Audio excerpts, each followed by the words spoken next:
바세린 그냥 입술에 바르는 거, 뭐 좀 피부가 거칠어졌을 때 바르는 기름 정도를 알고 계시죠? 잘만 쓰면 피부 장벽이 회복되고 잔주름이 예방되면서 극건성을 해결할 수가 있어요. 겨울철에 찢어지는 피부를 개선할 수 있는 스킨케어 관리 방법 치트키급 아이템입니다. 오늘 영상은 잘 알려지지 않은 전문가 조합, 그리고 피부 타입별 찐 활용법, 시술 후에 회복을 빠르게 하는 방법, 부위별 고민 해결 꿀팁, 그리고 쓰면 안 되는 경우까지 전부 알려드릴게요.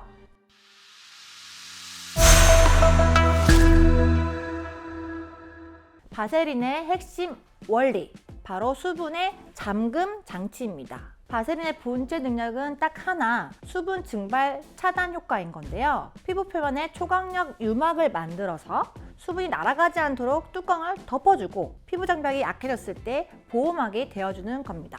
실제로 연구에 따르면 바세린은 수분 증발을 98%까지 감소시킨다고 하는데요.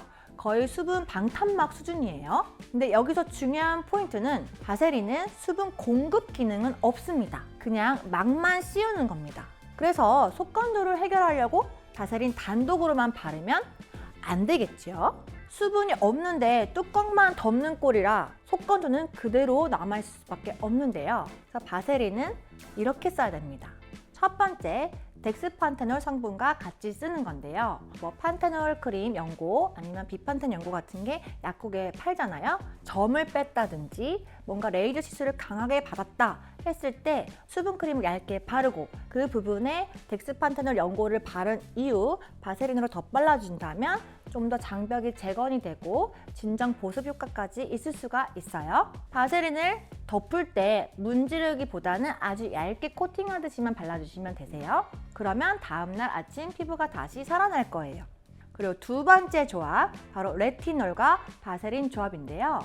레티놀은 주름 개선, 그리고 콜라겐 생성을 해준다는 거 다들 아시죠? 근데 자극될 수 있으니 소량만 발라라 하고 있습니다. 그럴 때 레티놀과 바세린까지 같이 발라준다면 덜 자극적일 수가 있고 좀 더 이 효과가 증대될 수가 있다는 거예요. 그래서 저는 밤에만 레티놀 크림을 주름이 고민인 부분, 뭐 눈가나 눈밑, 팔자주름, 목주름에만 소량만 살짝만 발라주고 바세린을 얇게 코팅을 해주면 훨씬 밤새 레티놀 성분의 유성분이 잘 흡수될 수 있게 도와줄 수가 있어요. 근데 중요한 거는 너무 자주 바르면 오히려 피부가 자극될 수 있으니 피부 컨디션 좋은 날에만 뭐 일주일에 한두 번 정도 소량만 발라주시는 걸 추천드립니다.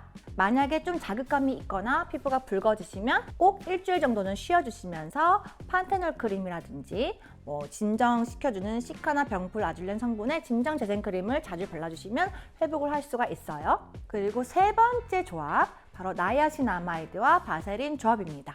나이아신아마이드는 제가 너무 좋아하는 성분인데요. 멜라닌 이동을 차단시켜서 피부톤이 밝아지고 잡티 개선뿐만 아니라 모공이 쫀쫀해지는 효과가 있죠. 이 나이아신아마이드 유효 성분이 들어있는 재생 앰플이 든 크림을 소량만 발라주시고 그 위에 바세린을 덧발라 주신다면 나이아신아마이드의 흡수 효과, 지속성이 강화가 될 수가 있습니다. 시너조건할 수 있는 세 가지 조합을 알아보았는데요. 이제 피부 타입별로 한번 정확한 바세린 사용법을 한번 정리를 해볼게요. 나는 정말 극건성, 너무 건조해요 할 때는 일단은 수분크림을 저분자 히알루론산 성분으로 좀 침투가 되게 얇게 자주 발라주시고요. 그리고 주무시기 전에 바세린을 얇게 코팅을 해주시면 좋습니다. 이게 정말 좀 습관이 돼야 되는 게 있는데 두세 시간에 한 번씩 수분크림을 덧발라주는 게 되게 힘들 수가 있어요. 밤에 주무시기 전에 한 번 더 코팅제 역할해주는 바세린을 아주 얇게만 발라주신다면 조금 더 보습막 형성이 오래 유지될 수 있다는 거죠. 그리고 민감성 피부, 장벽이 손상됐을 때는 앞서 설명드린 덱스판테놀 성분의 그런 연고나 그런 재생크림을 얇게 발라주고 바세린을 덧발라주시면 좋습니다. 그 잔주름 고민, 탄력이 떨어지는 부분에는 레티놀과 바세린 조합이 좋고요. 정말 유의될 부분은 바로 지성 여드름 피부입니다. 이분들은 특히 주목하세요. 이론적으로는 넌 코메도제닉, 즉 모공을 안 막는다라고 말을 하지만 이 바세린을 너무 듬뿍듬뿍 많이 바르시면 큰일 나세요.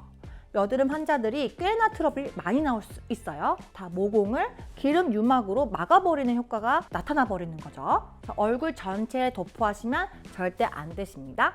피부가 숨 못 쉬게 막아버리는 게 돼버리니 절대 이런 부분은 특히나 트러블 나시는 분들은 금물입니다. 그래서 바세린을 올바른 사용 원칙 3가지를 한번 정리를 해볼게요. 첫 번째, 밤에만 사용해 주시는 게 좋습니다. 아침이나 낮에 많이 발라버리시면은 나왔을 때 미세먼지가 많은 날 먼지가 다닥다닥다닥 다 붙어서 오히려 트러블이 유발되고 모공을 다 막아버릴 수가 있어요. 밤에 깨끗하게 씻어진 깨끗한 피부에만 얇게 도포하는 것을 권장드려요.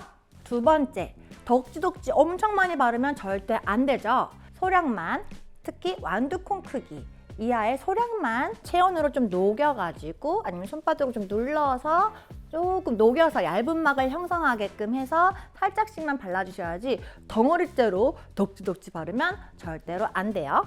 그리고 수분 공급이 되게 중요한데요. 그냥 바로 바세린을 바르면 안 되시고 수분크림 발라주고 보습제 발라준 다음에 코팅 역할로만 사용해야 속수분이 증발되지 않게 유효 성분이 또 침투가 잘 되게 도와줄 수 있는 역할을 할 수가 있어요.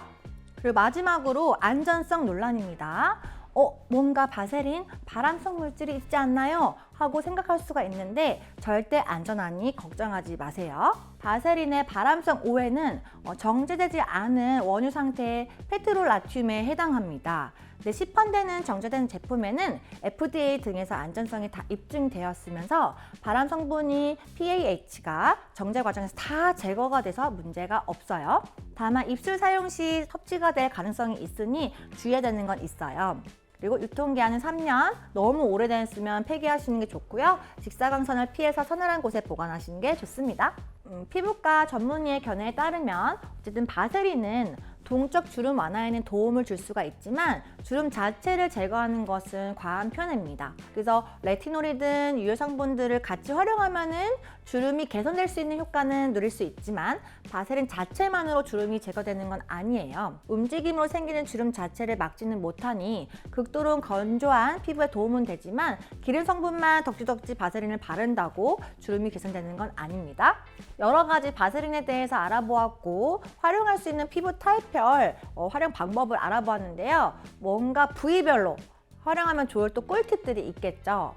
입술에 각질이 너무 덕지덕지 생기고 갈라지고 따가워요 할 때는 립밤을 바르는 것도 좋지만 바세린을 면봉으로 살짝만 도포를 해주는 것도 좋아요. 직접적으로 안쪽까지 다 발라서 먹을 수 있는 부분은 피해 주시는 게 좋고 안쪽에 바르는 게 아니라 바깥쪽 라인으로만 소량만 얇게 발라주시면 되시고 10분 후에 면봉을 살살 밀면 각질이 스르르르 정리가 되면서 깨끗해질 수가 있어요.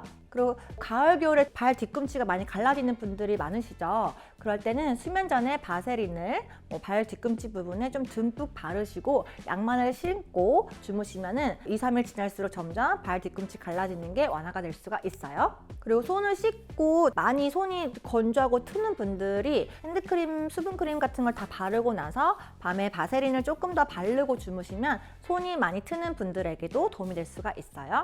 그리고 큐티클 관리, 손톱이든 발톱 사이사이 각질 정리를 하고 나서 이 주변부가 손상되지 않게 따가울 수 있는 부분들에 바세린을 살짝만 발라줘도 큐티클 관리가 될 수가 있습니다. 그리고 피부과 시술 후에 좀 피부가 예민해졌을 때 많이 붉어지고 각질이 막 뜨면서 피부 장벽이 약해질 때 진정 및 보호막 효과가 있는데요.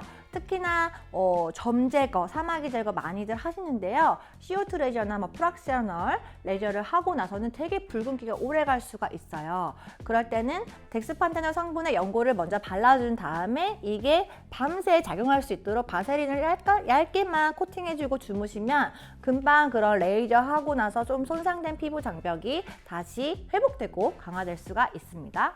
그리고 마지막, 겨울철 급건성일 때 주름이 너무 많이 생길 수가 있는데요. 보습이 정말 중요하잖아요. 그럴 때 바세린을 활용하면 정말 좋습니다. 샤워 직후에 날아가기 전에 바로 3분 이내로 바로 화장실 안에서 바르는 방법이 있고요. 수분 세럼을 바르고 그다음 보습제 크림을 바르면 레이어링이 조금 돼요. 그런 다음에 좀 날아갈 수 있는 부분들, 주름이 많이 생기는 부분들, 눈가나 입가 팔자주름 부분에 좀 건조해지는 부분들, 주름이 신경 쓰이는 부분에만 바세린을 소량만 발라주시면 좋습니다. 이렇게 2주씩만 해도 눈가 잔주름들이 자글자글해지지 않고 겨울철에 주름이 악화되지 않게 관리를 할 수가 있어요. 겨울철에 칙칙해지고 건조해지고 푸석해지지 않도록 바세린 꿀템을 잘 활용하길 바랍니다. 오늘 바세린에 대해서 많이 알아봤는데요. 보시면서 궁금한 점 있으실 것 같아요. 궁금한 점 있으시면 자유롭게 댓글 남겨주시면 제가 더 상세하게 답변 드리도록 하겠습니다. 이번 영상 도움되셨다면 좋아요와 구독, 알림 설정까지 부탁드려요. 이상 닥터 이론의 강유진 원장이었습니다. 감사합니다.